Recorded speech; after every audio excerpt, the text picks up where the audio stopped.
here in a bit. But first, we got to dive into the NFL draft. That's coming up on Thursday, and we're going to do so with our guy, Danny Kelly, host of the Ringer NFL Draft Show on the Ringer Podcast Network. He's also a big fantasy analyst, and we'll talk about that a little bit as well. Danny, how's Los Angeles treating you?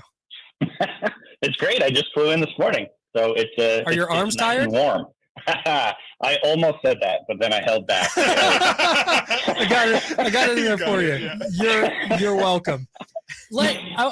Before we get to specific kind of prospects in the draft itself, John Lynch yesterday said that the Niners would need a substantial offer to move on from Trey Lance.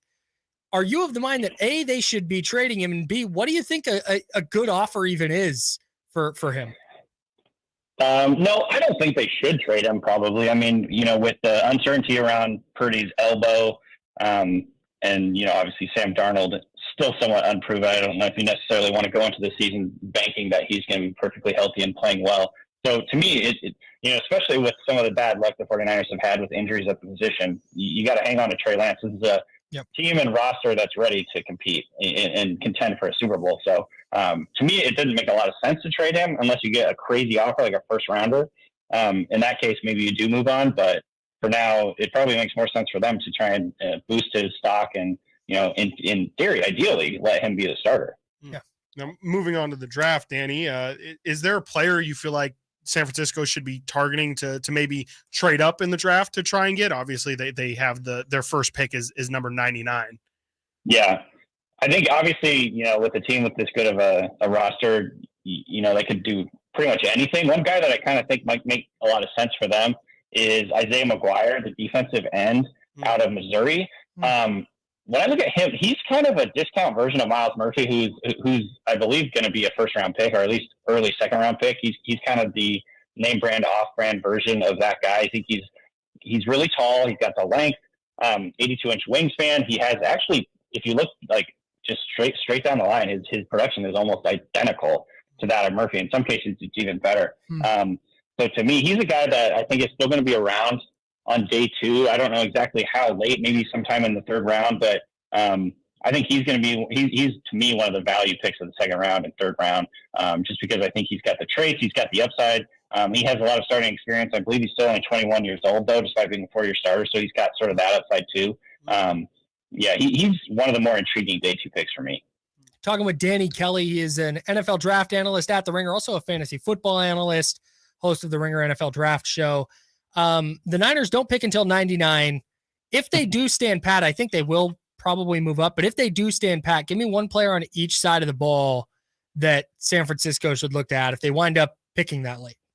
Yeah, so on the offensive side of the ball, Jaden Reed, receiver from Michigan State, is kind of a guy that I've got circled for them. He kind of fits the mold of what they like to look at. He turns into a running back after the catch. Do I need to go on? That's kind of like, the style that the 49ers like to use on offense. But I think to me, he's, really twitchy, can get off the line. He's got some ability to get deep, but he's also a very good run after the catch creator. So he's the type of player that I think will really fit for what they're doing. And, obviously they've got an embarrassment of riches on offense, but again, for a team like this, you want to have depth and you want to have redundancy. And I think he'd be a perfect fit for them. Defensively, another edge that I like, I don't know exactly if he's going to be available this late, but Derek Hall of Auburn, if he ends up falling a little bit, he's a guy that's gotten a little bit of first round buzz, but then as the process has gone on, it seems like he's fallen down boards a little bit because he's not super bendy. But at the same time, he's really twitchy, really explosive. He can get off the snap. He's plays with a ton of intensity, sort of like a tone setter on defense. And so I think you can use him as both a guy that drops a little bit in coverage or is rushing, blitzing from different angles and things like that. He's just a high intensity pass rush / hybrid linebacker type guy that I think could make a lot of sense for the 49ers. See, the Raiders, moving on to the Raiders now, in their draft, they obviously have a top 10 pick. They brought in Bryce Young. They've met with Anthony Richardson, Will Levis. They've all been to Vegas and taken meetings with them. What do you think the chances are that Vegas ends up going with a QB with that top 10 pick? And do you think that that's the right move for them? I think it makes sense for them. Obviously, if they are picking this high, it's just you can't guarantee that you're ever going to have an opportunity to get a swing at one of these quarterbacks, next year, especially if Jimmy Garoppolo comes in and plays well, like they're gonna price themselves out of quarterback range next year. Right. And so I think if you get an opportunity to get one of these guys, maybe CJ Stroud falls. In fact, I got a mock draft going up tomorrow, my final one, and I have the Raiders picking CJ Stroud. So yeah, there you go. Plug at theringer.com. So I don't know. They are a mystery, of course. They don't have to pick a quarterback. Yeah. But I think if they have the opportunity, it makes a lot of sense. To me, Jimmy Garoppolo is much more of a bridge quarterback than a long-term starter or answer at the position. And so, whether it's CJ Stroud or Will Levis or whoever, Anthony Richardson, it makes a lot of sense for me, from my point of view, to get that guy in the building and start developing it. Yeah, Danny Kelly, the Ringer NFL draft analyst, fantasy football analyst. What the heck's going on with Will Levis right now? Great question. Thanks. He's both fallen and also rising. I don't know exactly. He's either going first overall or the second round. Yeah. I have tried to ignore all the noise because this is like the time of the draft like cycle or the process that you hear a lot of like smoke and mirrors and things like that. I saw that there was something from Reddit that apparently changed the odds this morning that was like pushing him up to be essentially a first round pick based on what some guy on Reddit said, which is just a perfect encapsulation of like the draft process. Some guy on Reddit said it, so therefore like we're all going to talk about it. That's amazing. I think the Texans like him though. Like at the end of the day, whether that means he gets picked at number 2 or maybe they try and wait for number 12 because they have 2 first-round picks. Maybe they try and move up from number 12 or move back from 2. I could see all those scenarios being the case, but I think they do like him from everything that I've heard. So I think he's definitely in play for the Texans at number 2. Despite the fact that I would not do that, I do think he is potentially in play there. Yesterday, as a part of the Rodgers deal, the Jets and the Packers swapped 13 and 15. Is there any significance behind that move, and does that affect how the first round might shake up? It's actually, I do think it has a potential to throw some people's plans off, throw some teams' plans off, because you could have the Packers maybe moving up. There's wind or whispers that maybe they're trying to move up a couple spots to maybe get Jackson Smith and Jigba. I think it could change the order or the teams in which take a tackle. I think because obviously with you got Green Bay and then you got the Patriots, you got the Jets, and a couple other teams all in there that I think could use tackle help. It could kind of change the way, that the order or the teams that choose tackle there. So I think that could be like sort of a under the radar shift in how the draft plays out. Basically, like maybe one of these teams will have to trade up. Maybe the Patriots will decide they need to trade up a little bit to get the guy that they want, or who knows. But I think that's like a small thing that could potentially shift things on draft night. One of my favorite things about draft prospects, especially on the defensive side, is versatility. You are one of the Ringer's most versatile guys. You're doing fantasy football stuff during the regular season. Wow. You're doing NFL draft stuff during the off season. Thank you so much. What prospects should fans who are just fantasy football fans or fantasy football players, are there any prospects that they should really be keeping an eye out for on draft night?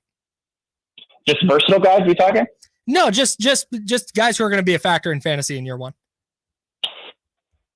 Yeah, I mean, obviously Bijan Robinson is going to be. I honestly like. He might be a first round pick. Like people that are doing drafts now. Oh, fantasy. He could be a. Yeah, right. I think the way that the landscape looks at the running back position across the NFL. There's just not very many guys that are quote unquote bell cow back that are getting a ton of volume. If I was doing the draft right now, like honestly, I might consider taking Bijan Robinson in the first round. I think that Jahmyr Gibbs is another guy that is really exciting because number one, he's getting a lot of buzz right now. He might actually be a first round NFL draft pick. There's a lot of smoke right now that that's the case. And I think just the way that he's utilized, especially in PPR leagues, like he's just going to be a big pass catcher for whatever team picks him.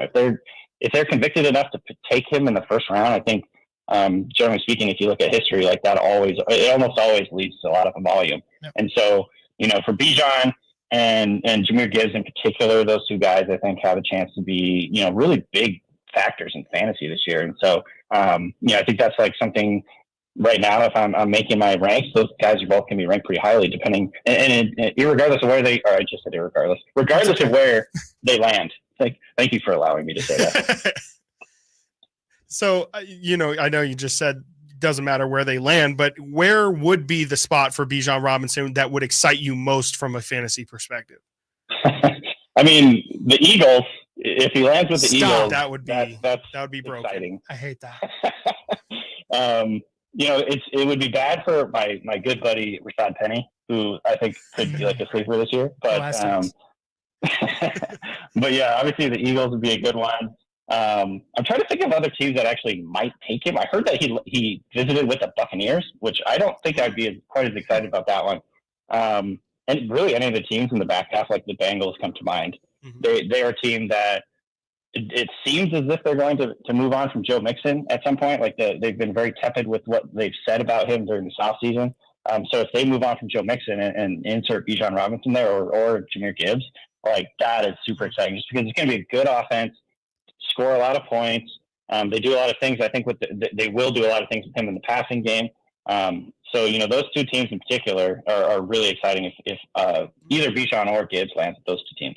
Danny Kelly, all over the NFL draft for The Ringer. He's a fantasy football analyst for The Ringer. Check him out at theringer.com. Danny, thanks so much for making time for us, man. Absolutely. Appreciate it, Danny.